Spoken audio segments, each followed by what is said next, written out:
Monsieur, bonjour. Bienvenue sur My Media Prime Télévision dans le cadre de cette toute autre production dominicale de votre émission Vitrine 237 de ce dimanche 11 juillet 2021.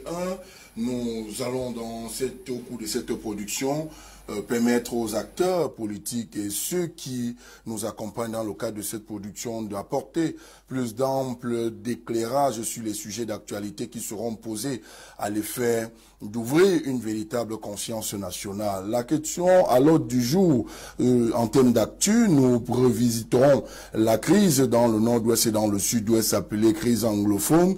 Ce conflit qui dure il y a 4 années déjà maintenant a fait effectivement enfuir près de 7000 personnes de leur domicile et environ 3500 morts.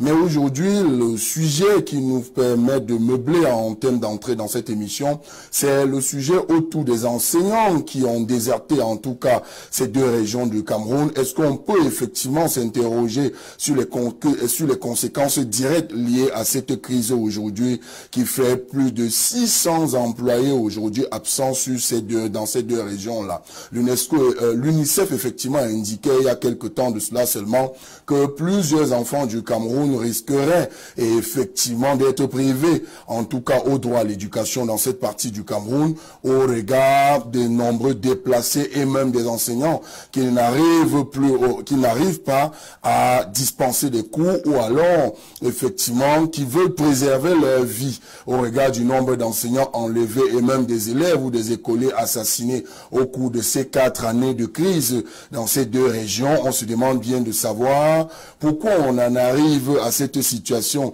des enseignants qui désertent, ou alors est-ce qu'aujourd'hui la question qui se pose, est-ce que finalement Yaoundé a des véritables solutions face à cette crise qui perdure quand même 4 années déjà passées? Autre sujet en débat ce matin, c'est la question autour du tribalisme et les discours haineux au Cameroun. On se demande bien à quoi sert la loi la loi du code pénal, en tout cas modifiée l'année dernière à l'Assemblée nationale, la loi sur l'article 241, effectivement, qui demandait de pénaliser ou alors de poursuivre, en tout cas, des personnes qui tiendraient le discours haineux et même une sorte de stigmatisation. Mais rien n'est fait aujourd'hui. On se demande bien si c'est une action véritable qui s'abat là sans main de gants, en tout cas, main de gants, je veux dire, main de fer sans gants de velours. On se demande bien de savoir pourquoi, effectivement, engager une opération, une action de pénalisation sans véritables actions de manière à interpeller les uns et les autres sur le danger que court le Cameroun les Camerounais en tenant des discours haineux et tribaux dans le contexte qui est le nôtre. Est-ce du fait du laxisme ou de la complicité passive, en tout cas, de ceux qui nous dirigent aujourd'hui? D'aucuns ont qualifié ce que nous vivons aujourd'hui en termes de discours haineux et même de tribalisme, ont effectivement indiqué qu'il s'agissait pour le cas du Cameroun d'un tribalisme d'État. Aujourd'hui, les clivages sont beaucoup plus ancrés dans le Cameroun. On se demande comment on va pouvoir éviter, probablement, ou alors si nous allons vers une guerre de communauté au Cameroun. Mais on va s'interroger aujourd'hui aux solutions. Si cela va peut-être nous permettre d'éviter ce à quoi on assiste aujourd'hui sur les réseaux sociaux et même dans l'espace public réel au Cameroun, où des communautés s'affrontent, entre autres avec un discours violent, et la commission Moussongué qui est sur le terrain. Jusqu'ici, on se demande bien de savoir si cette commission a les armes ou les moyens pour pouvoir effectivement éradiquer ce phénomène-là. Derrière cette autre transition, nous pensons effectivement au cours de cette émission 90 minutes, Vitrine 237 sur My Media Prime. Vous nous suivez à travers le Cameroun et même dans le monde sur tous les autres réseaux de distribution et sur notre page Facebook My Media Prime Télévision. Juste derrière, je vous présente le panel qui m'accompagne.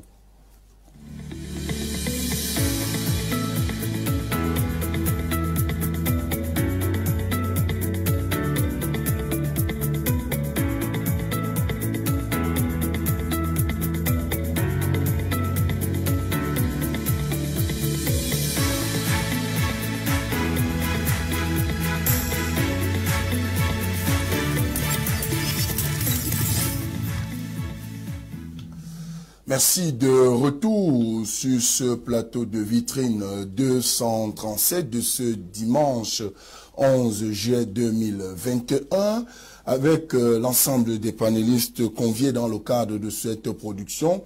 Nous donnerons la parole à ces acteurs politiques qui vont essentiellement, on va effectivement le rappeler, c'est un choc d'idées et non d'un ring de boxe.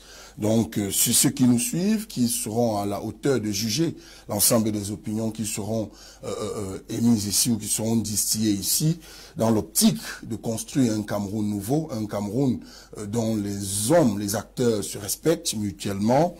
Je vais commencer par elle qui est déjà avec nous sur ce plateau. Elle est journaliste senior, il faut le rappeler, parce qu'elle a également participé à ce combat pour un Cameroun dont on a une véritable ouverture démocratique et même dont on a une véritable liberté d'expression. Elle en a également payé les frais à cette époque-là, à l'aube des années 90. Elle est avec nous ce matin. Henriette Ekouin, c'est son nom. Bonjour et bienvenue. Bonjour, je salue votre télévision que je ne connaissais pas. Je te salue d'abord, merci de m'avoir invité. Je salue votre télévision et je salue tous les téléspectateurs de cette belle émission. Merci, je vais revenir à vous. Avant cela, on accueille un autre panéliste déjà sur ce plateau. Il s'agit de Guy Laurent Kwam. Il est communicant du mouvement pour la renaissance du Cameroun. Guy Laurent Kwam, bonjour et bienvenue. Bonjour. Je voudrais vous remercier pour l'honneur que vous me faites en me conviant à ce plateau, à ces échanges. Je voudrais m'incliner devant une tradition que nous avons déjà chez nous, au MRC, c'est toujours de saluer l'ensemble des prisonniers politiques du Cameroun qui sont dans les geôles de la dictature du RDPC, de mon cher ami Monsieur Meka, qui emprisonne, qui continue à torturer des jeunes qui se battent pour les libertés, pour la démocratie. Je voudrais aussi dire bonjour à tous les copanélistes sur ce plateau et espérant qu'on aura une très très bonne émission comme d'habitude. Exactement, c'est l'objectif d'ailleurs tous les dimanches sur cette tribune Vitrine 237, servie aux Camerounais, un débat politique autrement. Il est avec nous, lui il est maire de la commune de Konjok, il est maire PCRN, il faut le rappeler, parti politique, parti pour la réconciliation nationale dont il est également cadre. Il s'agit de Dr Serge Alexis Lombat. Bonjour et bienvenue, monsieur le maire. Bonjour Sylvain et bonjour au panel. C'est un honneur de partager le plateau avec Henriette Ekouin. Et donc, je ne pouvais pas, mais je ne pouvais pas ne pas le dire sur ce plateau. Donc, c'est un plaisir d'être là. Je veux saluer aussi les téléspectateurs de la chaîne et espérer aussi que le débat sera à la hauteur. Merci. Le quatrième et dernier invité de ce dimanche, il nous vient du Rassemblement démocratique du peuple camerounais, André Luther Meka, communicant du RDPC. Bonjour et bienvenue. Bonjour et bonjour à tous les millions de téléspectateurs de cette émission. Je suis très ravi de partager ce panel Eurovol avec des intervenants d'Eurovol. Mais c'est également pour moi l'occasion de saluer tous les millions de militants du RDPC et de donner l'invite à un parti politique au Conseil de la MRC qu'on ne peut pas bâtir le public dans le libertinage, dans le désordre. Nous avons des lois qui encadrent la République et il est important que les militants respectent ces lois. Il n'y a pas d'immunité politique. L'immunité, c'est à l'Assemblée et le président. Je crois qu'il est important qu'eux-mêmes, s'ils aspirent à accéder au pouvoir, il faudrait qu'ils respectent les lois parce que c'est ces lois-là qui nous encadrent. Autre chose, je voulais vous dire également félicitations. Vous venez de recevoir à nouveau la confiance du ministre d'État, ministre de l'Enseignement supérieur, le ministre Jacques Famdongo. Vous étiez déjà DAG à l'ESSEC. Vous êtes désormais DAF de la fac Sciences. Félicitations. Je voudrais vous dire qu'il m'arrive souvent d'être un peu réservé par rapport à mes fonctions. Cela participe du devoir de discrétion professionnelle de la réserve. Je voulais juste dire que pendant la présidentielle, le président Paul Biya avait pris l'engagement de faire la promotion des jeunes et des femmes dans la haute administration, et je crois que je suis un exemple.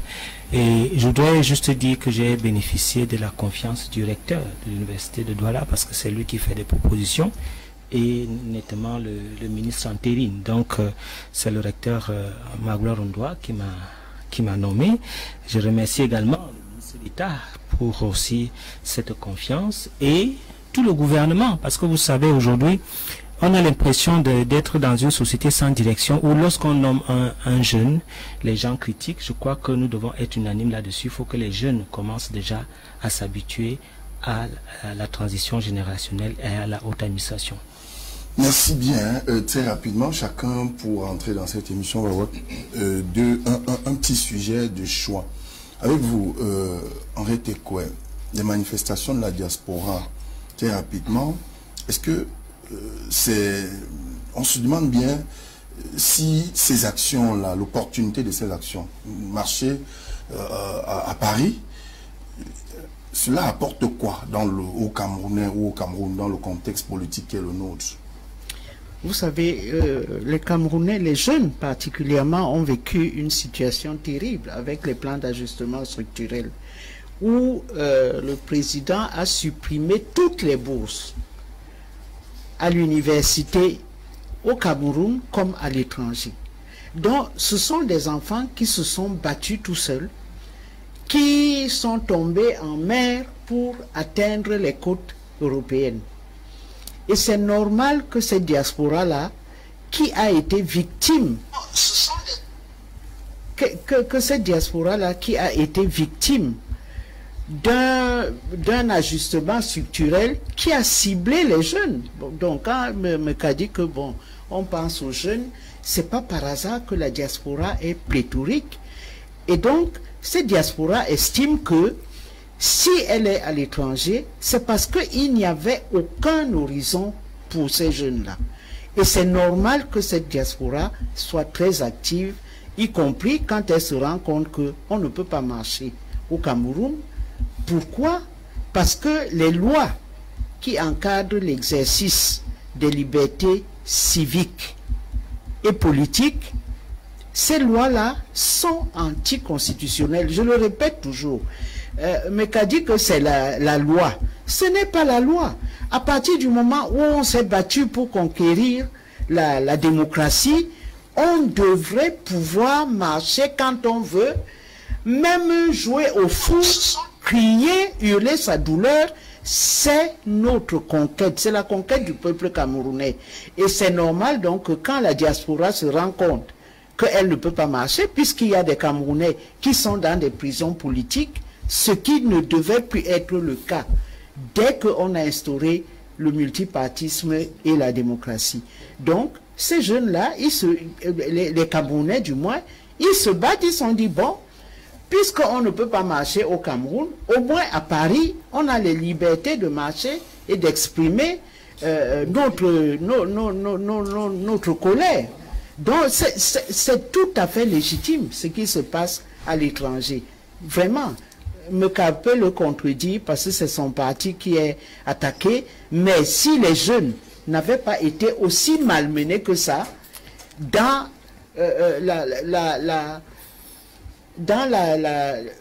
la recherche même des solutions, parce que quand le FMI dit vous ne donnez plus de bourse aux enfants, un président peut résister, il peut dire c'est l'avenir de notre jeunesse. Puisqu'on a toujours défilé en disant voilà le fer de lance de la nation. Et le fer de lance est broyé. Et ces jeunes-là se retrouvent partout. Pendant ce temps, il faut dire aussi la vérité. Il y a d'autres jeunes Camerounais qui ont des bourses pour aller faire des études partout. Y compris aux États-Unis, au Canada, partout, en Afrique, même en Chine. Donc il faut voir ce qui s'est passé avec la jeunesse de notre pays depuis les années 80. Guy Laurent Kwam, votre parti est au cœur de ces actions du 3 G à Paris, à la place de la République. Mais la question de fond aujourd'hui, les critiques qui sont formulées à l'encontre de cette diaspora, ce sont les agissements. Le drapeau du Cameroun qui est foulé au sol, le drapeau d'une autre république qui n'existe probablement pas sur le plan formel, dont votre diaspora est proche de vous, de toutes les façons. Scandus là comme cela, ça peut prêter à équivoque. Que veut le MRC finalement? L'unité nationale ou alors la consolidation d'une république forte? Mais je crois que Sylvain, il faudra que dans notre pays, que l'on puisse à un moment donné être sérieux dans nos argumentaires. Je parle essentiellement de nos autorités et même de certains journalistes. Parce que là, vous venez de dire par exemple que le MRC est au cœur des manifestations du 3 juillet. Voilà, à Paris. Ce qui est une contre-vérité. Parce que le MRC a fait des sorties pour non pas être solidaire des Camerounais qui ont manifesté à Paris, mais dire que nous n'étions en aucun cas organisateurs des événements du 3 juillet à Paris. Maintenant, Henriette vient de vous brosser un peu l'environnement de ce qui entoure l'état d'esprit de ces jeunes. Et non pas seulement des jeunes, parce qu'il n'y avait pas que des jeunes qui ont marché à Paris. J'ai vu des papas, des mamans accompagner ces jeunes. J'ai vu des handicapés venir avec leur roulette à ces marches. Donc vous voyez que c'est l'expression profonde d'une colère des Camerounais. Ces Camerounais peuvent peut-être avoir, je veux dire quoi, peuvent peut-être se dire que la meilleure proposition politique que nous avons au Cameroun pour le moment, c'est la proposition du MRC. Mais cela ne veut en aucun cas dire que c'est le MRC qui organise ces marches. C'est peut-être simplement un indicateur pour dire que l'idéologie de la Renaissance est l'idéologie qui est acceptée de manière majoritaire aujourd'hui au Cameroun et que très certainement le RDPC a volé les élections en 2018. C'est un des messages que cette diaspora passe au monde entier en disant 2 ans après, 3 ans après, nous continuons à dire que la victoire de Maurice Kamto a été volée au Cameroun en 2018. Donc, ces jeunes... Le même Maurice Kamto a dit qu'il ne voulait pas ces manifestations. À la non, il n'a jamais dit. Non, c'est pour ça que je dis, prenez les documents et analysez de manière sérieuse. Le MRC n'a organisé... Il a dit, le MRC n'a organisé aucune manifestation devant les ambassades américaines et autres. Je continue. Et autres. Oui, ça ne veut pas dire que cette marche n'est pas organisée par d'autres personnes. Il a dit, le MRC n'a organisé aucune marche. Il n'a pas dit que la marche n'est pas organisée. Mais ceux qui ont organisé la marche, ils l'ont bien assumé, puisqu'ils ont une opinion. Il fait une marche dont il n'est pas proche. Pourquoi est-ce que je ne peux pas vous dire ici que la fête qui est organisée à côté de chez moi, c'est pas moi qui l'ai organisée, mais je trouve qu'elle est belle. Vous trouvez qu'elle est illogique, ma phrase? Non. Donc, Maurice Kamto félicite les Camerounais qui ont le courage de continuer à s'exprimer, à exprimer leur opinion et à exprimer leur colère. Je crois que le RDPC a choisi de nous faire rester dans une dictature. Et ça, c'est nier le combat des aînés, comme Maman Henriette Ekoué et bien d'autres depuis les années 90, qui ont lutté pour que leurs enfants que nous sommes puissent bénéficier d'un pays libre, d'un pays des libertés, d'un pays où la démocratie règne. Mais le RDPC, absolument, ne veut absolument pas que ce pays aille vers la démocratie. Je voudrais terminer en disant, observez bien ce qui s'est passé en France. Nous avons fait 10 mois, nous avons fait pratiquement 10 mois en prison, parce que le RDPC nous accusait d'avoir cassé les ambassades. C'est dans la même logique que vous êtes. C'est-à-dire que les Camerounais ont exprimé leur colère à Paris en envahissant l'ambassade, et on vient à Douala arrêter des gens qui, le même jour, sont à Douala, en disant, vous avez cassé des ambassades à Paris. Est-ce que vous trouvez qu'il y a une logique là-dessus? Et d'ailleurs, ceux qui ont, eux, revendiqué la casse des ambassades à Paris, il y a une décision de justice qui est sortie il y a moins de 2 semaines dans les juridictions parisiennes, dans les juridictions françaises, et qui ont donné 3 mois de sursis aux uns et 4 mois de sursis à un autre. Pendant ce temps, ceux qui n'ont rien fait au Cameroun sont en train de croupir, comme les amis politiques qui ont simplement marché le 22 septembre, sont en train de croupir en prison et on ne sait même pas quand ils seront jugés. Merci. Docteur Serge Alexis Lombard, ces agissements de la diaspora camerounaise peuvent nous permettre de remettre au bout du jour la question de la responsabilité de notre diaspora, qui de plus en plus aujourd'hui, ces actions sont questionnables. Parce que si on va dans tous les autres pays, on a connu des crises post-électorales dans d'autres pays, mais on n'a pas connu des mêmes agissements, des mêmes actions Il faut rappeler qu'il y a une brigade anti-Sardina qui est née à l'issue de l'élection présidentielle 2018.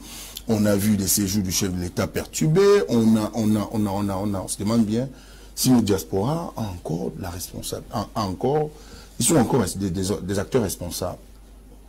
Alors, d'abord, la première chose que je vais dire au MRC, c'est qu'il ne faut pas qu'ils pensent qu'ils puissent un jour au Cameroun gagner les élections seuls. C'est la première des choses. Donc, il est inopportun de venir dire ici que vous avez la meilleure idéologie. Je crois que 92 nous parle tous. Et nous, on fait une opposition, si vous voulez, responsable. Voilà. Donc, il faut parler d'un ensemble. Il y a l'UPC, il y a le MRC, il y a le PCRN. C'est ce qui se passe dans tous les pays du monde quand on veut renverser un gouvernement. Un régime, pardon, je voulais dire.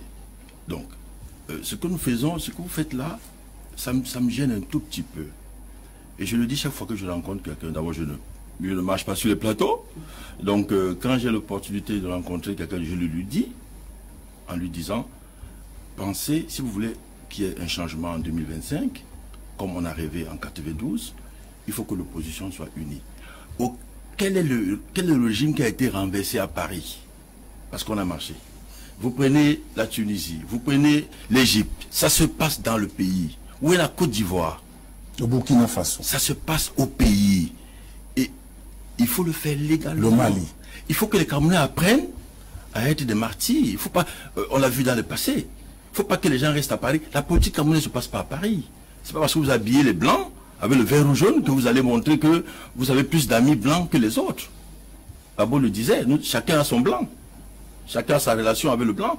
Donc, les manifestations de Paris, pour moi, peut-être c'est comment on appelle ça, c'est pour prouver peut-être qu'il y a une exacerbation, peut-être une violation des droits de l'homme, tout ça. Mais le vrai combat se passe au Cameroun. Il faut que les gens, tous ces gens-là, et qu'ils soutiennent financièrement, officiellement, parce que c'est permis dans les partis. Il faut qu'ils viennent soutenir les gens. Parce que nous, on fait des combats. Moi, je suis maire aujourd'hui. Je n'ai pas seulement gagné les élections à la mairie. Hein. C'est fini au tribunal. C'est-à-dire qu'à la Cour suprême, peut-être vous n'êtes pas au courant. Comme tous mes camarades politiques. Hein. C'est le jeu politique. Et les gens pensent qu'ils doivent avoir 100%. À nous de leur prouver le contraire. Donc nous devons avoir une attitude de rassembleur autour d'un idéal. Au Sénégal, ça s'est passé comme ça. Quand Ouad a voulu rempiler, les gars lui ont dit stop. Il s'est arrêté. Il est allé, mais il a perdu. Même si aujourd'hui, on va dire les Macky Sall et autres, ils sont séparés, mais il y a eu au moins un mouvement. Et vous voyez ce qu'apporte le changement, la tenance. Vous voyez ce que Macky Sall est en train de faire?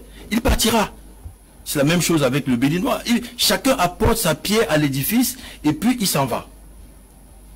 Voilà. Donc, moi je pense que ces marches, pour moi, ce serait mieux au Cameroun. C'est bien là-bas, mais ce serait mieux ici. Pour que, parce que vous voyez, on a accusé la diaspora d'avoir financé le NOZO. Non, venez exprimer venez vous exprimer localement. Et même s'il y a quelques morts, comme il y a eu des morts avec le SDF, mais attendez, monsieur, mais il y a des pratiques que l'opposition fustige cela, le respect en tout cas, de la liberté d'expression, le respect des droits de l'homme. Quand vous dites ça, tout le monde sait que le RDPC ne veut pas que les gens marchent. Mais pas de la démocratie. De la démocratie. Non, parce que la démocratie, même le dit, on va vous dire, il y a plusieurs partis. Ok? Mais je vous dis que les gens, ils ne veulent même pas que les gens s'expriment dans la rue. Or, ça fait partie, n'est-ce pas, des piliers de la démocratie, l'expression publique. On ne peut pas s'exprimer en public. Mais il faut créer le rapport de force. Aujourd'hui, ils peuvent le faire. Vous pensez que si le professeur Maurice Kamto était en prison et que les gars engageaient des marches quotidiennes, on peut mettre tout le Cameroun en prison? Je ne pense pas. Ils ont simplement montré que il y a une certaine popularité limitée. Parce que vous ne pouvez pas arrêter quelqu'un qui a gagné les élections. Quand Gbagbo a dit en 2000, j'ai gagné les élections, le lendemain, c'était impossible d'arrêter. Ce sont les... Non, ils ont même essayé, ils ont même essayé. Non, je vous dis, quand vous avez... Non, je vous dis, si vous faites sortir 1 million de Camerounais, même les militaires vont vous dire, excusez-nous, nous, on ne tire pas. Vous allez tirer, vous avez quelle balle pour tirer 1 million de personnes? Donc c'est pour vous dire que... Vous ne semblez pas fustiger la répression qu'il y a dans ce pays. C'est une évidence. Moi j'ai vécu ça. Allez être martyr, c'est-à-dire allez vous faire tuer dans la rue. Et en même temps, quand nous allons envoyer les Camerounais, quand les Camerounais vont descendre dans la rue, vous allez dire ce parti est irresponsable. S'il vous plaît, on voit les enfants se faire tuer. Laissez monsieur le maire parler. Comme ça. Laissez monsieur le maire. Allez-y, citez monsieur le maire. Moi je ne ferai pas, je ne suis pas un radicaliste. Finalement. Mais je vous dis qu'avec les idées on peut changer les choses. On m'a dit que je ne pouvais jamais être maire, mais on l'a fait. C'est des stratégies, c'est la politique. Qui vous avait dit que vous ne pouvez jamais être maire? Le RDPC? Mais bien sûr, ils m'ont dit si vous gagnez, même on va arracher. Ils se reconnaissent, puisqu'ils suivent le débat. Ils ont dit... Votre procès vient le matin à la Cour suprême, semble-t-il. Vous avez tenu. Je vous assure, c'est un combat terrible. Il ne suffit pas de gagner les élections. Hein.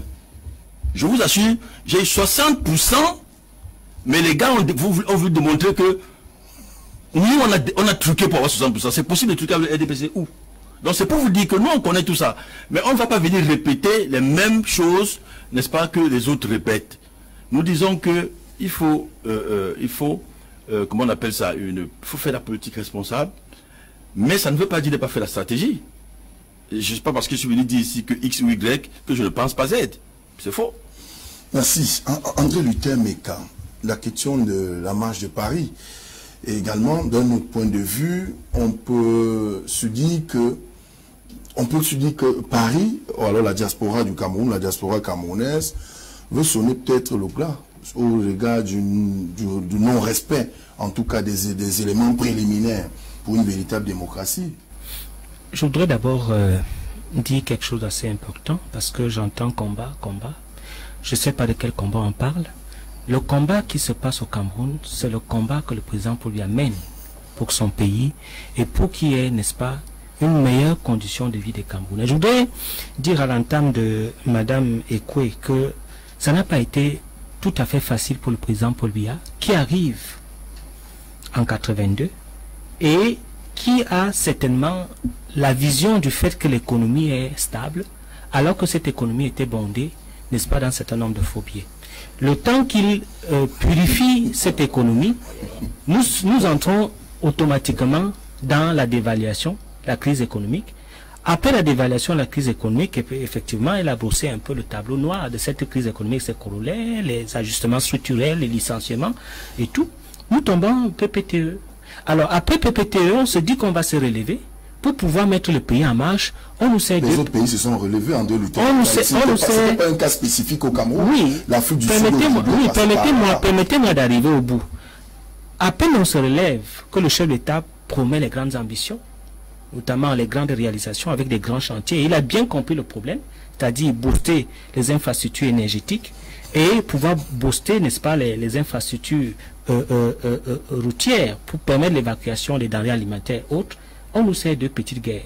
D'abord Boko Haram dans le Grand Nord, avec ce que j'ai appelé une sous-traitance, notamment du Boko Haram réel et le Boko Haram faux, pour créer un califat, et on nous sert, n'est-ce pas, la guerre du Nozo. Ces petites guerres dont nous sert, c'est en fait le besoin pour le chef de l'État de pouvoir faire en sorte qu'il y ait une économie nationale et pouvoir lancer le pays. Donc, le chef d'État, le président Paul Biya, n'a jamais été de tout repos.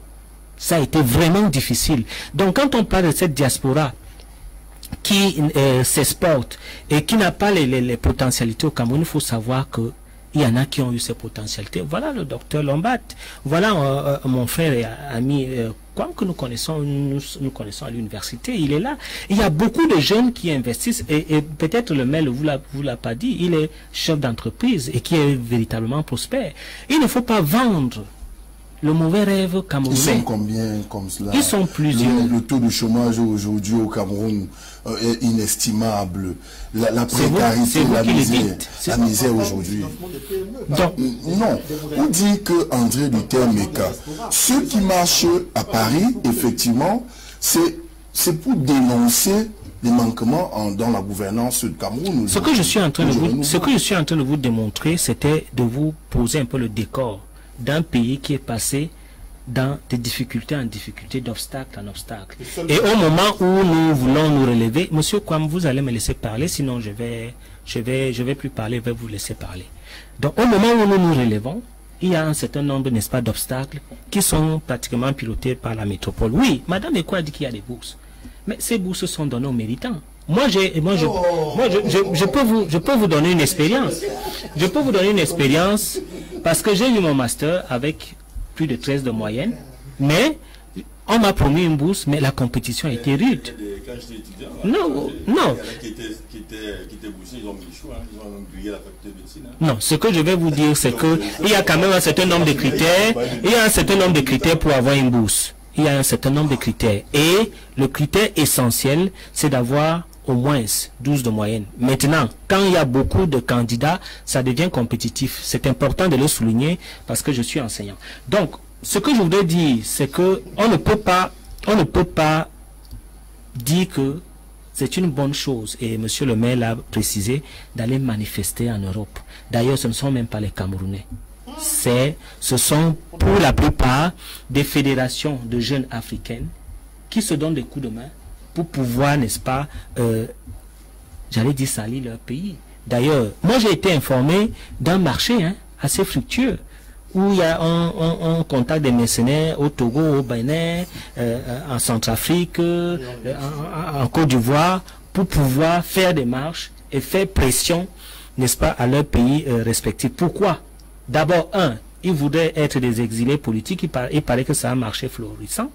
De deux, il faudrait, n'est-ce pas, qu'il y ait un certain nombre de papiers, un certain nombre de papiers pour pouvoir être, n'est-ce pas, en Europe. Moi, je pense, et c'est ce que moi j'ai toujours dit. Donc quand les Camerounais marchent pour revendiquer la liberté d'expression ou alors le respect des droits de l'homme. Parce que, comme l'a indiqué Guy Laurent Kwam, vous êtes sans ignorer qu'il y a des Camerounais qui sont en prison au Cameroun pour avoir marché le 22 septembre.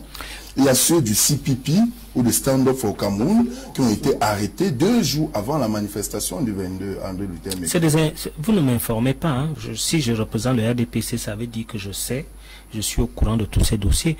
Mais ce sont des... Non, écoutez. Ce sont des personnes qui ne veulent pas respecter la loi.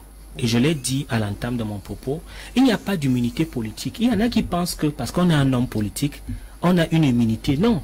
Il faudrait que... non, s'il vous plaît.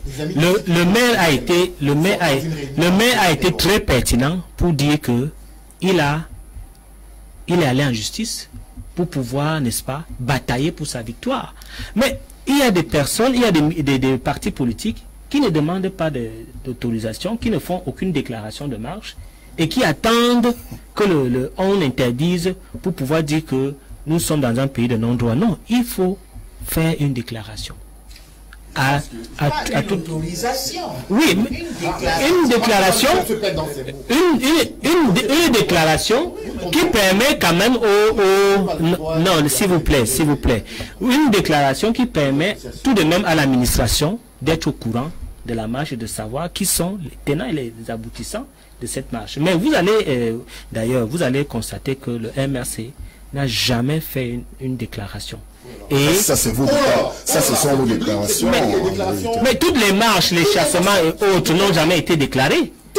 Et quand on leur oppose la déclaration, ils disent que dans tous les cas, on va refuser. Donc, ça ne vaut même pas la peine de faire la déclaration. Je vais conclure en disant que je ne veux pas faire un débat, de clocher. Ce qui est important de savoir, c'est que le MRC ne peut pas changer le pays avec ce genre de méthodes. Ces méthodes où on a des organisations paramilitaires, où nettement on se refuse. Paramilitaires. Mais c'est paramilitaire. Les armes, mais nous avons les membres, nous voyons tous les jours les membres de cette base qui évoquent l'hypothèse de l'achat des armes tous les jours dans les réseaux sociaux. Est-ce que le MRC, c'est la base, c'est une organisation déclarée en Europe? Mais allez dire ça aux gens qui ne vous connaissent pas. Mais de quoi parlez-vous? La base, au Cameroun. Écoutez, je vais vous dire comment ça s'est passé clairement. Lorsque M. Maurice Kamto entre dans la... Lorsque M. Maurice Kamto entre en politique, il a un peu... Vous savez, il a été dans le SDF. Hein. Maurice Kamto n'a jamais été dans le SDF. Il a toujours été là-bas. Il portait même le sac de Foundi. Il n'a jamais été dans le SDF. Quand il veut être candidat, il cherche à maîtriser la rue. Il a deux options. La première option, c'est, n'est-ce pas, de pouvoir contrôler tout ce qu'il y a comme bado et tout ce qu'il y a comme enfants de la rue au Cameroun. Il recrute donc à cet effet Valsero et lui donne de l'argent et entre en contact également avec un certain nombre d'exilés, un certain nombre de gars qui cherchent les papiers en France. Il crée un autre pôle et ce pôle s'est structuré sur la base. Voilà, mais seulement au Cameroun, ça n'a pas pu marcher. Ce qui s'est passé, c'est qu'il y a eu renforcement du groupe de pression paramilitaire en France qu'on appelle la base. Et nous connaissons ceux qui financent cette affaire. Et s'ils continuent à le faire, je vais citer les noms de ceux qui financent cette affaire-là. Merci. Hein. Je pense que... Moi, j'ai suivi...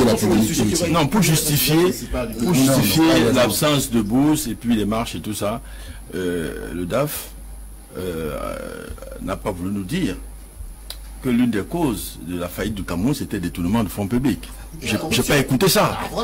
Le président lui-même le dit. Mais vous venez dire au contraire sur les plateaux, ce n'est pas les billets. Ne dites pas ça d'Aïdjo. C'est pas bien. C'est pas ça. C'est une vérité historique, ce que j'ai dit. Je vous dis alors que les détournements ont été plus massifs que les faux billets dont vous parlez. C'est évalué à plus de 2000 milliards. Et les détournements par an, c'est combien? Les détournements, c'est ce que je dis. Non, les détournements, c'est pour ça que je vous dis. Moi, je veux bien voir la jeunesse. Je veux bien voir la jeunesse. Écoutez, je veux bien voir la jeunesse du RDPC après 2025. Parce que vous dites des choses.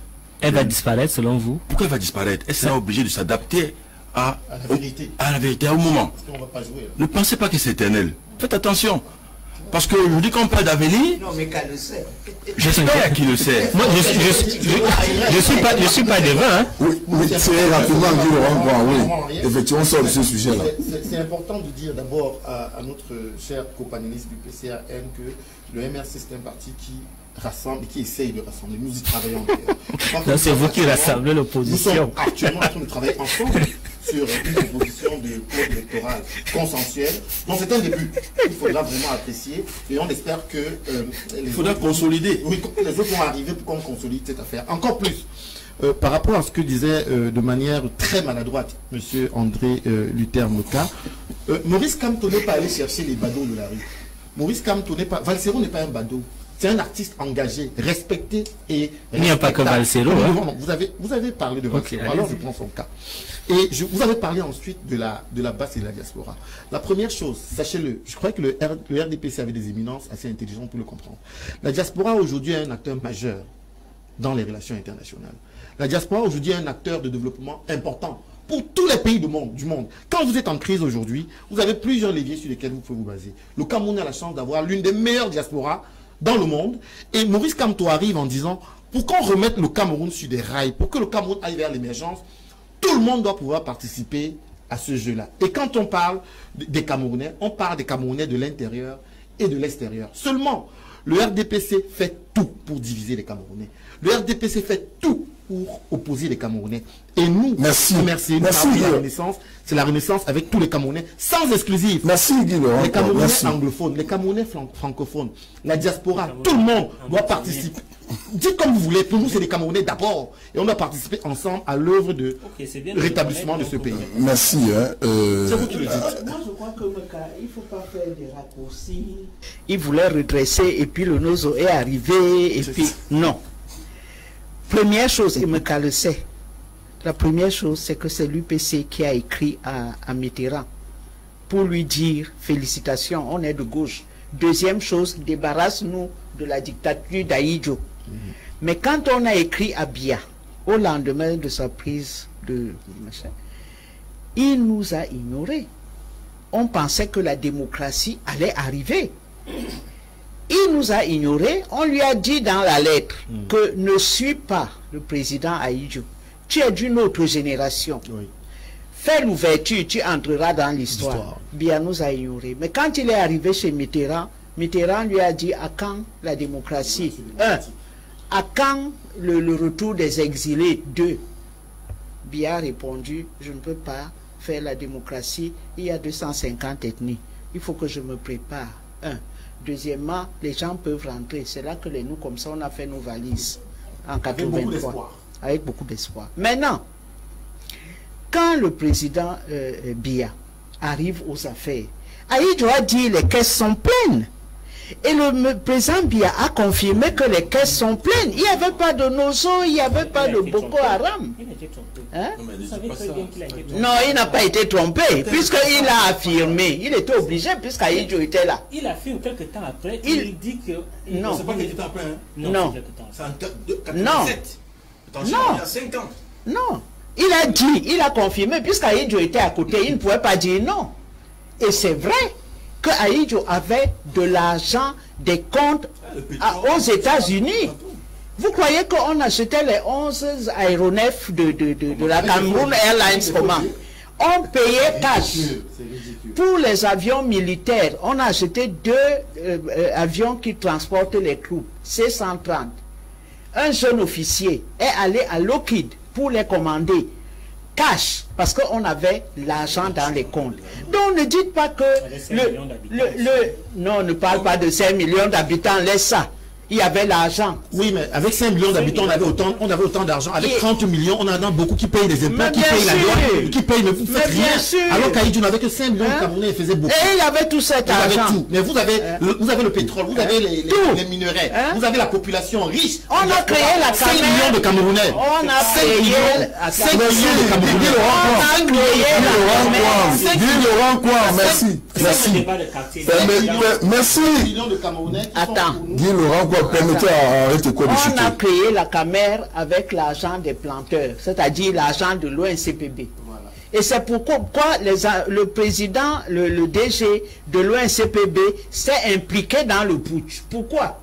Parce que les réserves qu'on a laissées se sont évaporées.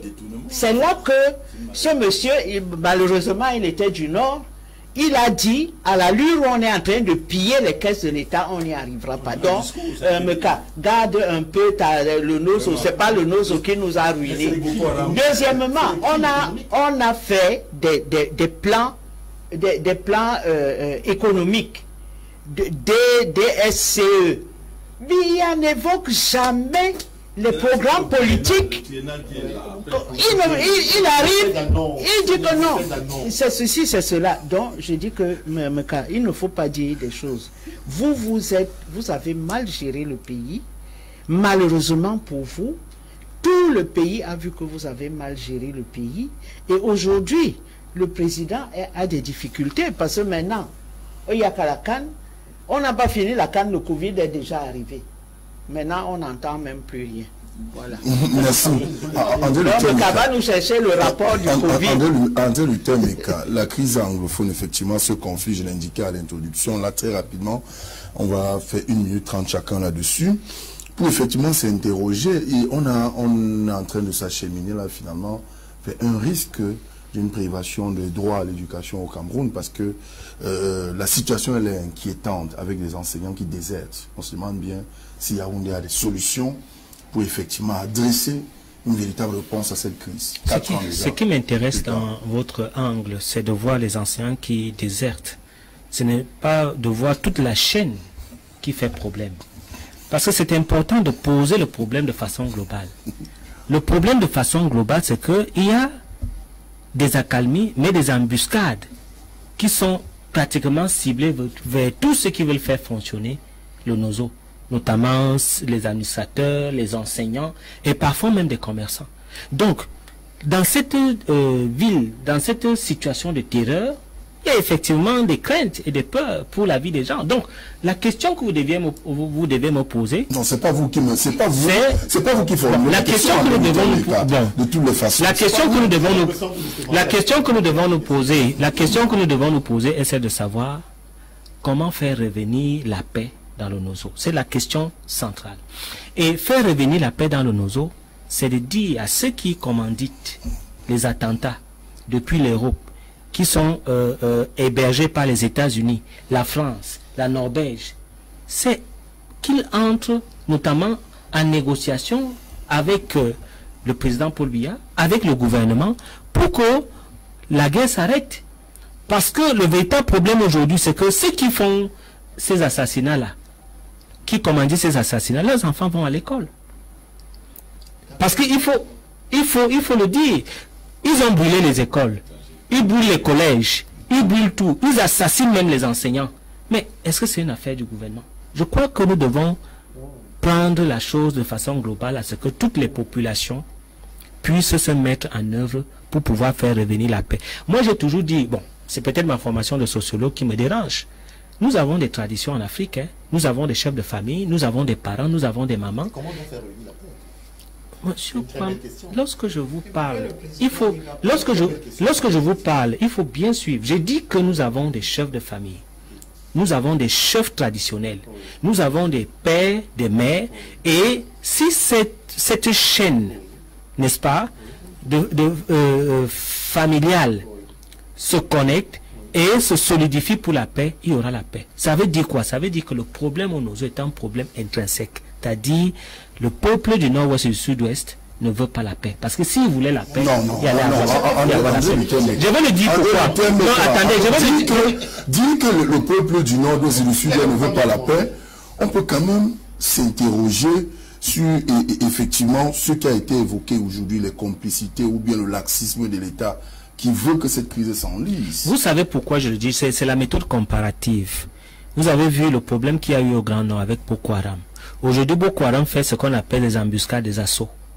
Et nettement, le peuple s'est organisé de ce côté avec les comités de vigilance et tout ce que vous savez a collaboré. Aujourd'hui, on peut dire que Boko Haram est réduit à sa plus simple expression. Mais dans le Nozo, il y a véritablement des attaques ciblées qui sont des attaques horribles. Et vous devez savoir que ces personnes parfois vivent en brousse, parfois vivent dans les familles. Il est important que les familles et la population du Nozo, n'est-ce pas, collaborent. Donc, le véritable problème aujourd'hui est global. Comment sécuriser les Camerounais? Comment faire en sorte que la paix revienne dans le Nozo? Je crois que tout le monde est impliqué. D'abord, les Camerounais sont impliqués, les familles sont impliquées et le gouvernement a déjà fait tout ce qu'il devait faire. Il y a nettement... Non, le gouvernement croise désormais les bras. Non, je dis que... Ça veut dire que l'UNICEF a donc raison. Vous ne pouvez pas parler tout ça à la fois. Vous ne pouvez pas parler tout ça à la fois. L'UNICEF a donc raison de dire qu'il y a un risque grave à la privation de certains Camerounais aujourd'hui le droit à l'éducation. Non, le risque qu'il y a aujourd'hui, c'est l'enlisement de la crise du fait que certains ne veulent pas qu'il y ait la paix. Et ceux qui ne veulent pas qu'il y ait la paix ne sont pas toujours du côté du gouvernement. C'est aussi ceux qui sont à l'étranger, qui sont dans les partis politiques et qui font la promotion et l'éloge, n'est-ce pas, de ce terrorisme-là. Et c'est pour ça que je dis que si, véritablement, le peuple du Nozo voulait la paix, il devait s'asseoir en connivence avec le gouvernement pour pouvoir traquer tous ceux qui mettent en mal l'éducation des enfants. Mais le gouvernement de l'éducation, c'est une priorité dans le cahier des charges ou la mission de l'État. En zone de guerre, le gouvernement devrait prendre des dispositions pour que les enseignants aient une sécurité, tout au moins ce qui permet aux enfants d'aller à l'école. Je suis tout à fait d'accord et le gouvernement prend ces dispositions-là. À chaque fois qu'il y a des rentrées à des écoles, les établissements, les universités sont protégées par l'armée. Mais on ne peut pas protéger individuellement chaque enseignant. C'est pour ça qu'il faudrait qu'il y ait une stratégie globale pour pouvoir sécuriser toute la ville. Et la sécurité de la ville, ce n'est pas seulement l'armée, c'est pas la police. La sécurité de la ville, c'est aussi l'implication des populations. Et c'est ça le problème. Parce que la plupart des meurtres que nous voyons, ce sont des embuscades. Ce sont des pièges, des guet-apens qu'on pose, n'est-ce pas, aux populations du Nord-Ouest. Donc, pour moi, la question aujourd'hui est une question centrale. Comment faire revenir la paix? Et le chef de l'État a répondu à cette question. Premièrement, il y a eu un grand dialogue. Dans ce grand dialogue est sorti ce qu'on a appelé le statut spécial. Et ce statut spécial-là est déjà en train de se mettre en marche avec l'élection des maires de ville. Et il y a eu, n'est-ce pas, un comité, suivez, il y a eu, n'est-ce pas, un comité. Vous n'allez pas toujours... c'est un peu désolant, hein? C'est désolant. Allez-y, André. Donc, il y a un comité de démobilisation, de désarmement et de réinsertion qui, pour moi, est un comité très intéressant. Pourquoi? Parce que à partir de ce comité, les Ambazoniens peuvent déposer les armes de façon tout à fait discrète, avec le concours des autorités religieuses, des autorités administratives et parfois même des autorités traditionnelles, et être réinsérés dans la société. C'est une forme de cesser le feu. Donc vous n'allez pas demander plus que ça. Et on a sécurisé la ville avec, n'est-ce pas, des contingents d'armée un peu partout. Je crois que le gouvernement a fait l'essentiel. Maintenant, il revient à la population d'apporter sa contribution. Et c'est cette population-là qui doit apporter une contribution essentielle, parce que c'est elle qui connaît qui est qui dans la ville et qui fait quoi. Merci, monsieur le maire. C'est Dr Serge Alexis Lombard. Aujourd'hui, l'école qui est prise pour cible dans le nord-ouest et dans le sud-ouest débouche sur les enseignants qui désertent là. Ils sont kidnappés, ils sont assassinés, ils sont égorgés. On se demande bien de savoir, est-ce que finalement le Cameroun, ou les acteurs, les hommes politiques et même Yaoundé, le gouvernement, a des solutions pour encadrer en tout cas ce segment de la société, parce qu'on touche là au cœur de l'éducation de l'avenir du Cameroun. Oui, mais M. Meka vient de vous dire qu'ils ont épuisé toutes leurs cartes. Pourquoi vous voulez... Nous, on le sait. C'est pour ça que je disais tout à l'heure à mon voisin de droite que le Cameroun a besoin de réconciliateurs, a besoin des gens qui vont faire la renaissance, a besoin des gens expérimentés comme l'UPC pour trouver de nouvelles solutions. Vous savez, les sécessions ne sont pas forcément, c'est pas forcément l'envie de quitter le pays, mais c'est de montrer que nous ne sommes plus à l'aise dans ce système. Il faut bien comprendre ça. Vous allez voir, même en Colombie, il a fallu peut-être qu'on change un gouvernement pour que les gens disent que nous asseyons-nous. Asseyons-nous. Moi, je pense que le RDPC a essayé. Et ils ont fait ce qu'ils ont voulu faire, mais ils n'ont pas assez de moyens. Ils n'ont plus les moyens, comment je vais dire ça, de convaincre. Parce que, mais non, je vous dis, quand un gouvernement qui a tous les moyens financiers et des ressources humaines ne peut plus, il faut avoir l'honnêteté de dire que nous ne pouvons plus. Parce qu'aujourd'hui, je vous vois mal en train d'aller enseigner là-bas, M. Meka. Si on vous a fait, vous allez y aller. Parce que ce n'est pas que les enseignants, hein. Les enseignants, parce que mais tous les fonctionnaires, combien ils vont? Mais vous, les gens sont tués, cher ami. Les gens sont tués. Les gens ont peur, c'est humain. Donc, vous comprenez que c'est un problème. Il faut déjà que les Camerounais soient unis dans leur vision. Parce que au niveau où on se trouve là, tout à l'heure vous avez voulu parler de mise en place du statut spécial. Vous avez parlé des maires de la ville. Bien sûr, je pense que vous avez aussi parlé de décentralisation, qui est un échec total. Parce qu'il faut que je vous dise qu'en 6 mois, aucune mairie n'a reçu les CAC. Peut-être vous ne savez pas ça. Faites extrêmement... Non, écoutez, parce que ça, c'est des choses assez graves. Quand vous, sur le plan, sur le terrain, parce que moi, je suis un maire, moi, je suis quelqu'un du terrain. Mais je suis en train de vous dire, bon, moi je ne sais pas si on a une station de paiement, mais ce que je dis, c'est que pour les faits, il y a les mairies qui sont assis, c'est la réalité. Alors, comment voulez-vous exécuter? Parce que les gens veulent être autonomes, ils veulent pas être indépendants, c'est différent. Ils veulent gérer les fonds qui leur sont alloués. Même les fonds qu'on met auprès des mairies. Mais c'est non seulement c'est insuffisant, mais vous avez les fonctionnaires qui sont là, qui fatiguent les gens, et finalement, voilà. C'est pour vous dire, vous voyez, je vous dis qu'il y a des petites choses. Si on avait laissé, par exemple, si on laissait la population élire le maire en réalité, je vais vous expliquer. Je vous ai dit que mon élection s'est passée en deux. Je vous ai expliqué en 2 fois. Par la population et par la Cour suprême. Je vous explique. Si je n'avais pas assez de coups de franche, je ne serais pas là. Mais les gens vont vous dire ce qui a été fait en Konjok en 1 an et demi. C'est exceptionnel. Je ne vais pas venir faire. C'est exceptionnel. On n'a jamais vu ça. C'est la volonté politique. Avec quel moyen? C'est la volonté. Les gens ne demandent même pas de grosses choses. C'est des petites choses, l'eau. Réparer. Vous avez 47 forages qui ne fonctionnent pas, vous mettez des petits moyens, ça fonctionne. Les gens peuvent boire de l'eau. Donc, je vous dis, la réconciliation, le changement dans le Nozo passe par là. Est-ce que vous pouvez arriver à Bamenda aujourd'hui quand il pleut?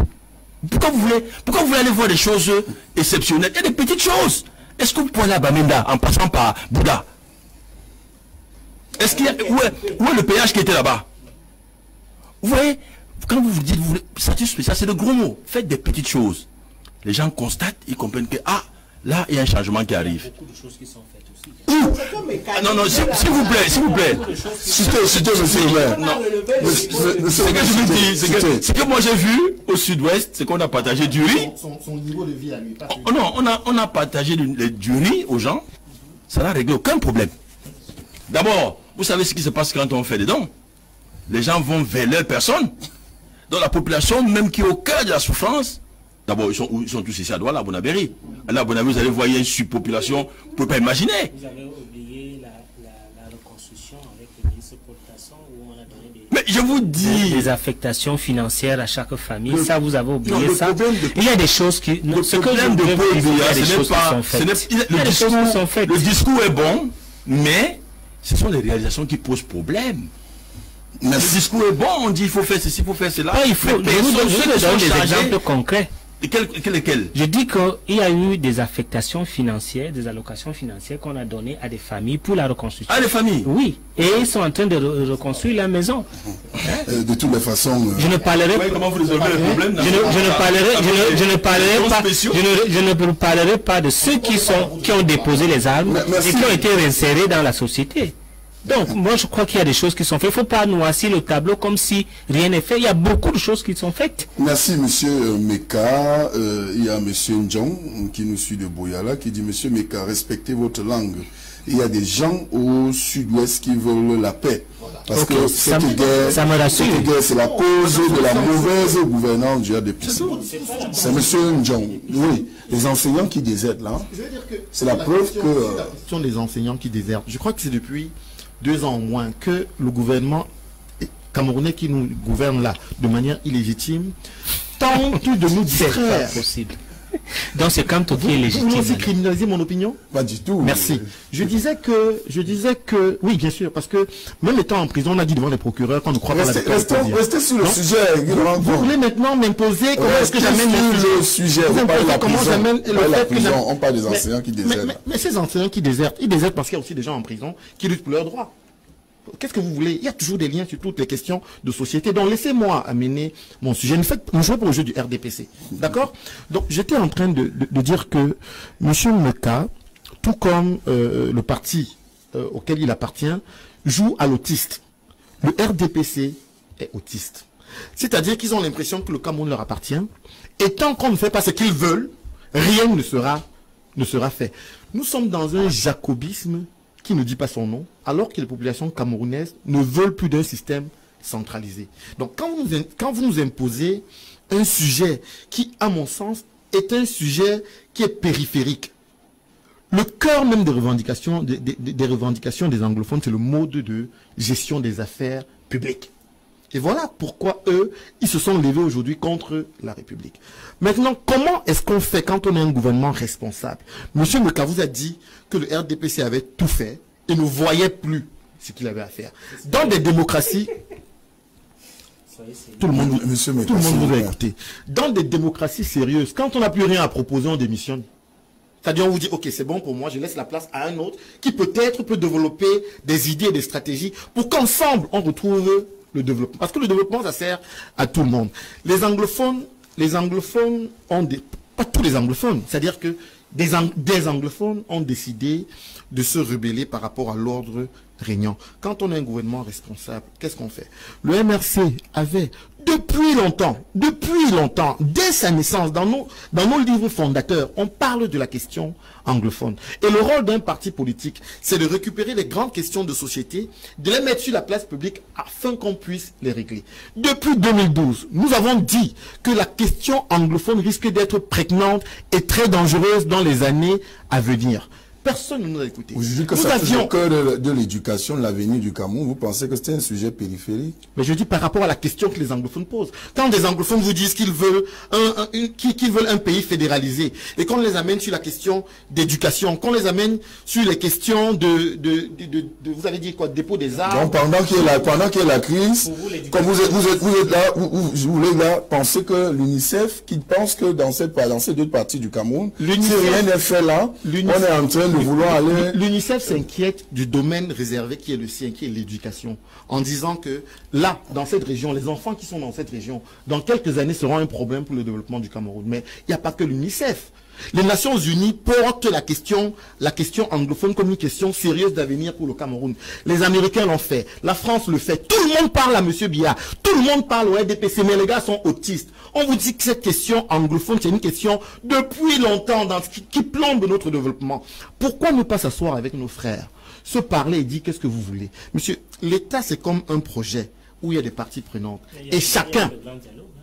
Mais vous avez cru à un grand dialogue dans ce pays? Nous avons à l'époque dit que, oui bien sûr, un dialogue ne se fait qu'avec les acteurs. Vous avez dialogué avec qui?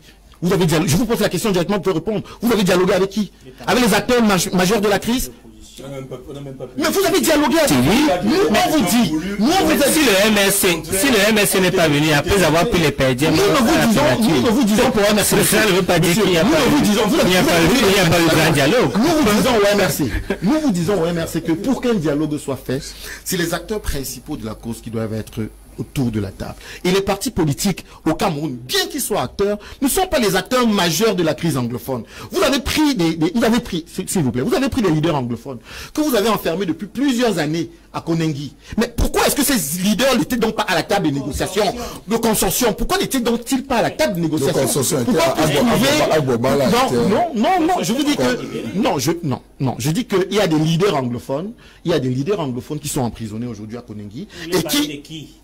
Mais vous savez de qui on parle? Qui est emprisonné aujourd'hui? Mais ils ont été régnés. Par qui? Vous décidez de qui? Vous décidez de qui? L'Ambazonie a dit qu'on ne les reconnaissait pas. Vous refusez le dialogue. S'il vous plaît. Si vous discutez avec la mauvaise personne, alors vous perdez votre temps. Non, mais c'est vous qui discutez. Vous discutez avec vous-même. Hein. Vous discutez pas avec les acteurs de la crise. Ceux qui sont en prison actuellement sont déjà méconnus, régnés même par le pseudo-gouvernement de l'Ambazonie.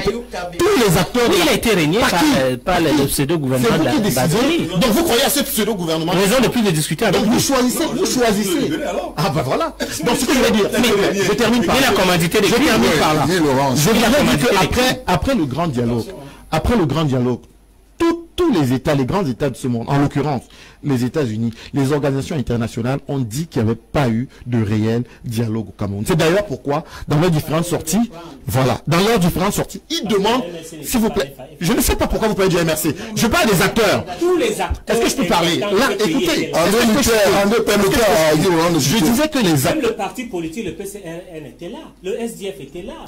Est-ce que je vais finalement... Permettez à dire, et nous réclamons les résolutions. Le chef de l'État avait demandé même que les bandes des armées viennent au dialogue. Ils ne sont pas venus. Donc il y en a ceux qui ont déposé les armes qui étaient venus. Monsieur Mekane, mais vous ne pouvez pas recommencer un dialoge parce que le MRC n'était pas là. Et je rappelle qu'à la concertation, la primature, vous ne mettez pas de l'ordre.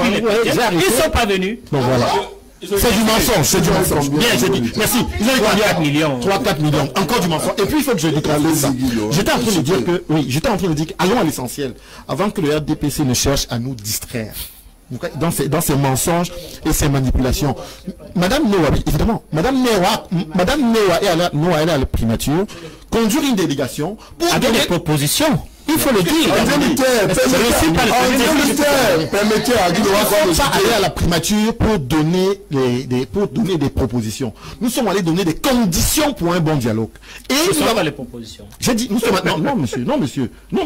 Nous sommes allés à la primature donner des conditions pour lesquelles nous participerions à un dialogue sur la question du Nord-Ouest et du Sud-Ouest. Et nous avons... Et ces conditions ne sont pas des propositions. Non, c'était pas encore des propositions. On n'était pas dans le débat de fond. On était encore dans le débat de forme. Je crois que vous êtes universitaire. Vous savez faire la différence entre le fond et la forme. Et nous sommes allés dire là-bas que nous voulons un dialogue inclusif. Merci. Et le mot inclusif a tout son sens. Je terminais pour dire que Toute la communauté internationale aujourd'hui est d'avis qu'il n'y a pas eu de véritable dialogue au Cameroun sur la question anglophone et que le RDPC doit cesser de bloquer ce pays en pensant que ce pays lui appartient. Monsieur, soyez discipliné et que je puisse terminer. Et dire que ce pays n'appartient pas au RDPC et vous devez laisser, comme nos amis du PCN aiment le dire, libérer les énergies des Camerounais. Laisser... Pour piller le pays n'aura pas lieu. Donc nous avons la capacité de nous cacher derrière les statuts de la France et pas vous. Et pas vous. Nous sommes autant plus forts que vous là. Nous sommes plus forts que vous. Un petit parti politique mort qui est plus fort que vous, qui manipule les Américains, qui manipule les Français. Ils sont partenaires du Cameroun. Alors, mais c'est une nation qui fait ces partenaires là. C'est le partenaire du Cameroun. Vous êtes dérangé, pour des raisons de sécurité. Merci, on se calme. Il y a un autre téléspectateur, c'est vrai qu'il y a assez de SMS qui nous parviennent de Bamenda et de partout. Un autre, là, bonjour. Votre débat est très enrichissant. Les enseignants désertent parce que depuis là, les assassinats de ces derniers, l'État n'a jamais fait une sortie officielle. La seule chose pour les remercier, c'est couper le salaire de ces derniers. C'est un téléspectateur de Douala, celui-ci. Bonjour, je suis d'accord avec le monsieur en costume bleu. Il s'agit peut-être, je ne sais pas si c'est de André Luther, parce que légèrement à l'antenne, je suis d'accord avec le monsieur.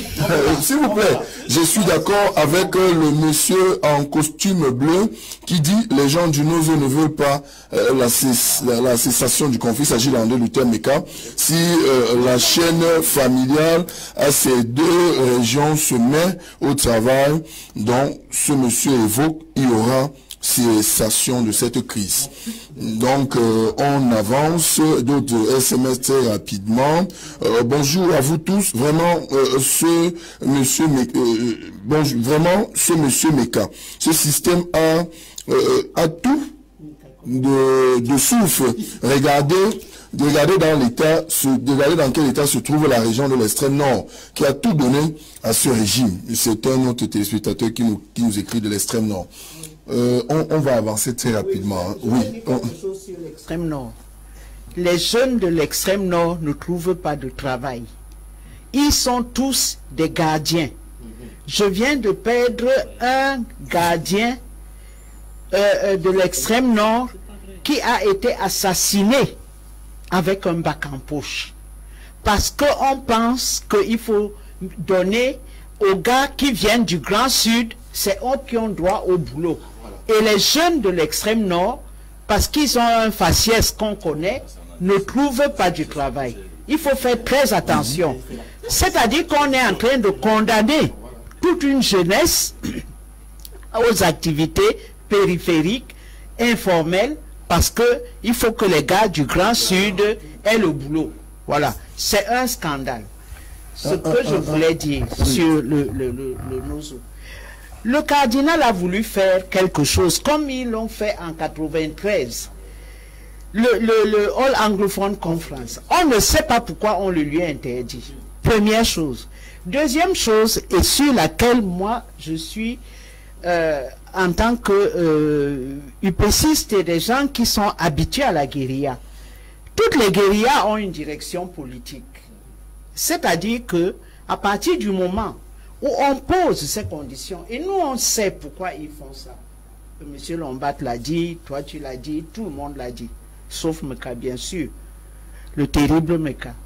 Maintenant, ce qu'on sait, c'est que ces gars, les ambazoniens, n'ont pas une direction claire. Il y en a qui peuvent se lever, aller massacrer des enfants dans une école.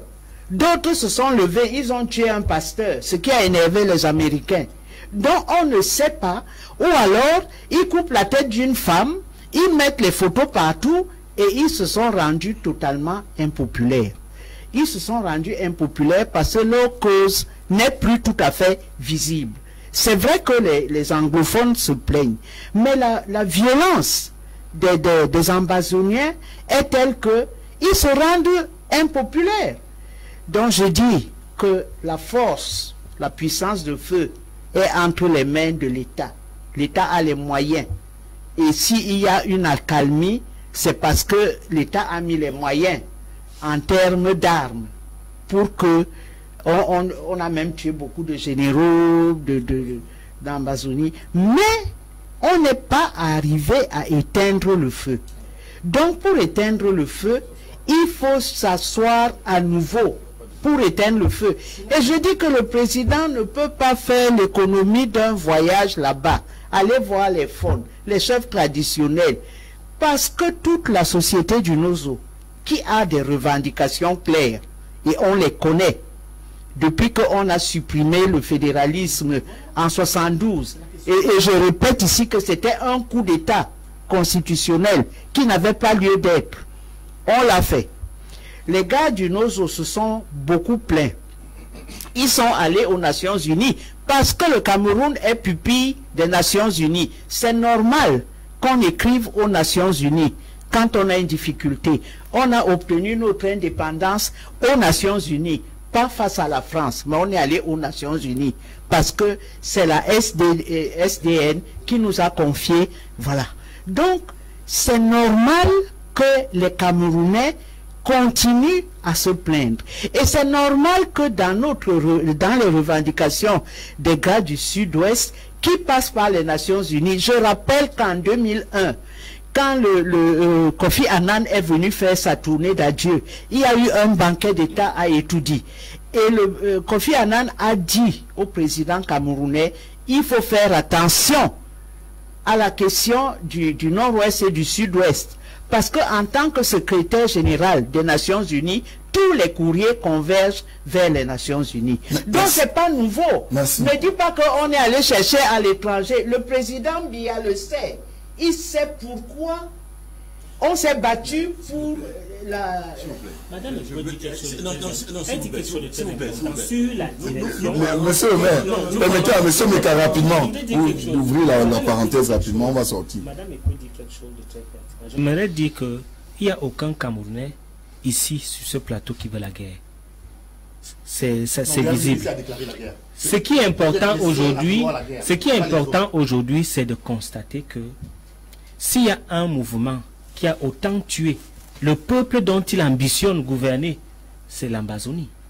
Et Madame Eko l'a souligné, c'est-à-dire que les fusils n'étaient tournés que vers le peuple dont ils disaient qu'ils vont protéger. Et à ce niveau-là, vous allez constater que il a été pratiquement impossible pour ce peuple de soutenir l'Ambazonie. Mais nous constatons que la plupart continuent à aller. On ne sait pas si c'est par peur ou par solidarité. Ils sont mais ce qui est sûr, on ne peut pas bien comprendre, parce que même lorsque l'atrocité, parce qu'on dit les gens changent de comportement par la douleur. Normalement, ils devaient par cette douleur-là, ils ont fait des crimes-là, les femmes ont marché avec les arbres de paix. Oui. Le comportement du gouvernement doit changer. Je vous dis, dans ce qui concerne la commune de Konjok, il y a deux manières d'accéder à la commune. Par Yabassi, que vous connaissez bien. Très bien même d'ailleurs. Il y a le pont de Mahé qui est coupé depuis 4 ans. Voilà. Ça c'est un pays... Par Bafang, parce que je suis interpellé depuis longtemps mais je ne réagis pas. La route est coupée. L'année passée, la commune PCRN, 4 fois. Et c'était la seule année où, pendant la saison de pluie, mais avec quels moyens? C'est ça qu'on vous explique. Mais King a été là, il n'a rien fait. Elle lui posait la question. Moi, ce que je dis, c'est qu'il y a des petites choses que le gouvernement peut faire. Et ce n'est pas seulement au Nozo, hein, parce que ce n'est pas seulement en Konjo qu'on n'arrive pas à accéder, même à l'est, même au sud. On élude la question. Donc il y a des, il y a à faire. Il n'y a pas de route non plus. Le gouvernement ne peut rien faire parce qu'il est illégitime de ne pas mobiliser la population qui est la principale ressource d'un pays. Merci Guy Laurent Kwame. Un autre message. Maurice Chou qui dit ce monsieur, il parle de vous, André Luther Meka. Ce monsieur et plusieurs autres sont la raison pour laquelle ce pays est pourri comme ça. C'est Maurice Chou, c'est sur notre page Facebook. L'opposition responsable n'importe n'importe quoi. Quand le MRC organise sa marche et invite l'opposition, vous dites allez marcher chez vous. Vous, du PCRN, arrêtez les militants du MRC pour livrer à la police. Ça, c'est tontine à Zeng. Thomas Malanga a dit que c'est d'ailleurs lui qui a demandé qu'on arrête. Tontine à Zeng. Il a dit, on fait dire des choses aux gens sur Internet, donc... Non, c'est lui qui l'a dit. Et il ne rappelle pas. Il n'est certainement pas mandaté par le bureau du PCRN. Je suis d'accord avec vous. Merci. C'est ça qui est important. Quand vous volez les unes, ça c'est angolais, et puis quand vous volez les unes de Amondo Vision, vous accusez le MRC d'avoir créé la base. Et ça c'est une interrogation. Vous espérez, avez-vous oui, qu'est-ce qu'il dit là? Avez-vous espéré que les gens vous regardent voler? Je pense que ce qu'il voulait par là dit. On avance, effectivement, on va sortir l'émission en posant la question sur le tribalisme qui semble gangréner le Cameroun au moment où nous parlons avec des discours haineux. On se demande bien pourquoi une loi dans notre code pénal n'a-t-il complété l'année dernière par l'Assemblée nationale, la loi numéro article 241, jusqu'aujourd'hui sans véritable action qui permet effectivement de traquer et d'atténuer en tout cas ce qu'on observe aujourd'hui. On se demande si le gouvernement a conscience de ce que nous vivons. D'autres SMS, bonjour à vous sur le plateau. Vraiment, le débat est très enrichissant. Que ce monsieur Meka arrête de perturber les autres. Il faut signer vos SMS, pardon, s'il vous plaît, pour que cela soit facile comme cela. Un autre SMS, le MRC continue à faire l'apologie du terrorisme. Ça, c'est un autre SMS. Signez vos SMS pour que ce soit plus facile comme cela. Le 6, s'il vous plaît, Guy Laurent, quoi, le 671 10 10 27, c'est le code d'accès pour vos contributions. Je vais commencer avec vous, Henriette Ekoué, sur ce sujet, le tribalisme et le discours haineux. À qui profite le crime aujourd'hui? Non, il faut dire clairement que quand le RDPC a vu la force de l'opposition, et je n'aime pas beaucoup ce qualificatif d'opposition responsable. C'est les Français qui nous ont mis ça sur le dos. Nous, les Africains de cette sous-région riche en ressources. Donc on a dit qu'il y a une opposition irresponsable, c'est-à-dire radicale, forcément, et une opposition responsable, celle qui est gentille avec le pouvoir. Bon. Mais... Non, celle qui est républicaine. Ah, laisse ça. Le RDPC, voyant que on sortait, et je rappelle ça, que les plans d'ajustement structurel ont déchiré le tissu social au Cameroun. Ce qui a fait que l'opposition a reçu une adhésion massive. Et quand le RDPC a dit ça, il a dit, bon, je vais les fractionner et je vais commencer à dire que c'est des tribalistes. Pourquoi est-ce que, quand on fait une campagne politique, le RDPC dit que c'est les Anglo-Bami à propos de John Frundi? L'étendard de l'Union pour le changement, c'était le changement. Ce n'était pas est-ce que Frundi est Bamileke, est-ce qu'il est ceci. Or, le RDPC a utilisé l'arme tribale pour disloquer Oui, voilà. Je donne deux exemples rapidement. Quand le RDPC a voulu faire un congrès de l'UPC légal, il a fait l'UPC légal en Konsamba, ouvert par le préfet, et c'est là qu'on a débarqué Dika Akwa. Parce que l'avantage des deux dirigeants de l'UNDP et de l'UPC, c'était une tribu minoritaire, c'était des Sawa, aussi bien Eboua que Dika Akwa. Donc, quand le président voit ça, et c'est politologue, il décide que non, il faut que je remette ces deux parties dans leur village. On a donc remis l'UPC au Bassa, on a repris l'UNC, on a jeté dans le nord. Ça s'est passé en 2 semaines d'intervalle. Et le congrès de Kosamba, de l'UPC et le congrès de Garoua le 4 janvier 1992. Donc, c'est une stratégie politique. Maintenant qu'on vient dire que non, non, non, il y a des discours haineux, parce que le peuple aussi voit qu'il y a des avantages d'État qui sont attribués à certains et pas à d'autres. Alors, quand les gens se fâchent, vous venez leur dire que non, non, vous avez un discours haineux. Mais quand ils observent, je finis par cette anecdote. Un jeune de l'Ouest m'appelle, du Nord-Ouest, de Kumbo.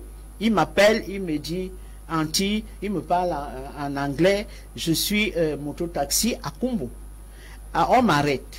On me dit d'aller payer les impôts. Je vais à l'administration des impôts. Tout le monde parle une langue qui n'est pas une langue du Nord-Ouest.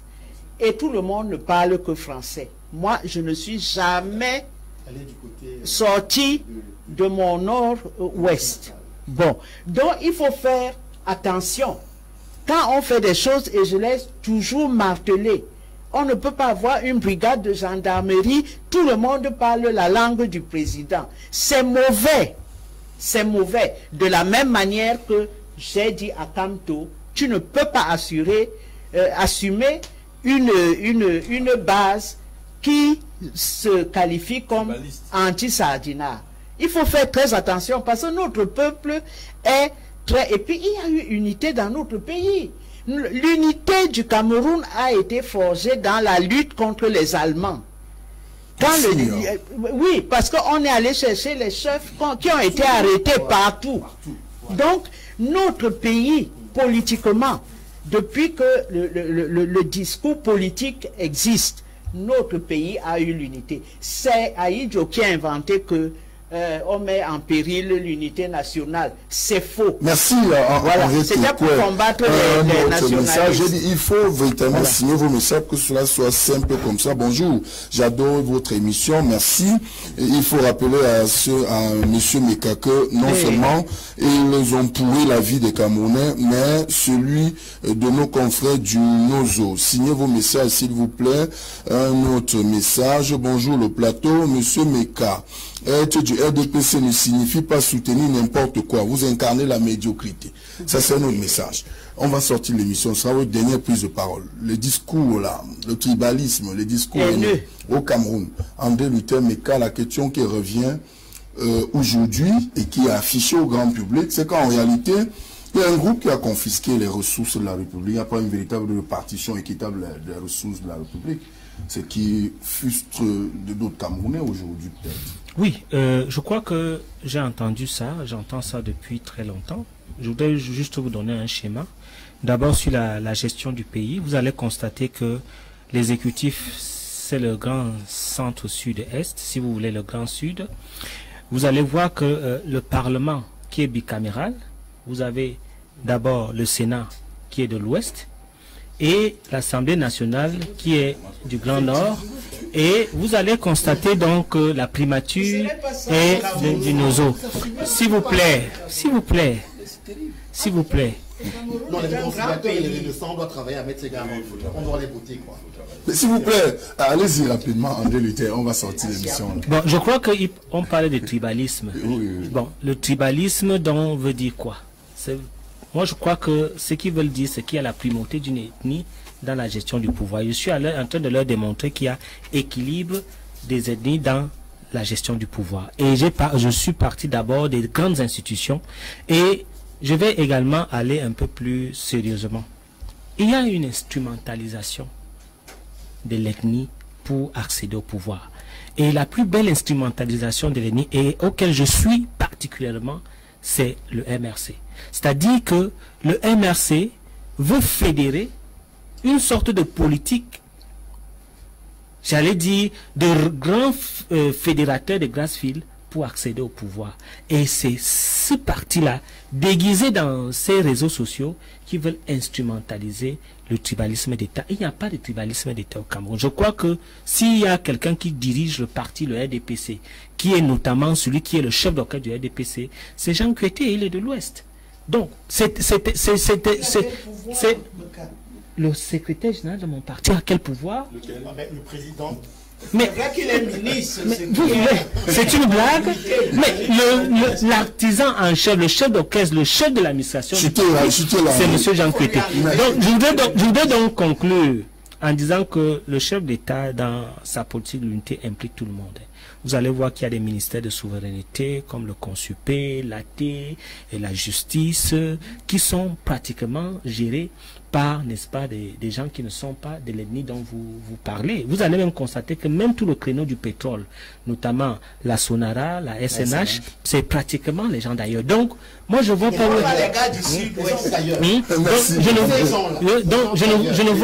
Je ne vois, s'il vous plaît, je ne vois pas là où il y a tribalisme parce que chaque ethnie contribue à la gestion du pays. Je vais donc conclure en disant qu'il est important aujourd'hui de pouvoir savoir que nous avons besoin de toutes les compétences pour gérer la nation, mais nous ne pouvons pas faire en sorte qu'il y ait une primauté d'une ethnie au pouvoir. Et c'est pour ça que le chef d'État fait tout pour que tout le monde participe à la gestion. Merci, monsieur le maire, rapide. Malheureusement, on va aller très rapidement. Il y a un autre côté qui n'est pas signifié, le côté, n'est-ce pas, de la bourgeoisie commerciale, la bourgeoisie économique, qui est pratiquement embrigadée par l'ethnie, n'est-ce pas, du MRC. Merci. Rapidement, monsieur, on n'a plus assez de temps. Vous voyez que c'était un débat. Vous voyez que c'est un débat nauséeux. en permanence. Et je veux saluer la décision du président Cabral de créer une école de cadre du parti comme à l'UPC. Pourquoi? Il faut enseigner l'idéologie aux militants et non pas l'appartenance ethnique. Parce que les gens ont tendance à croire que parce que c'est Cabral, alors ça sera ça. Parce que c'est Maurice Kamto. Non. Non, moi je suis un cadre du parti. Je ne suis pas Bassa. Voilà. Ok? J'ai adhéré à une idéologie politique. Non, écoutez-moi. Je veux vous dire que je veux vous dire que quand ces genres de débats commencent, comme au Rwanda, ça commence toujours petitement. Ça s'amuse, monsieur Meka, en fait. Et après, vous n'arrivez plus à arrêter. Quand vous venez sur un plateau pour dire que le pétrole est géré par... Non. C'est les compétences qu'on nomme. Excusez-moi. On nomme les compétences... On nomme les compétences... Non. On nomme... C'est-à-dire que même si c'est fait en sourdine... Non. L'émission est terminée là. Oui.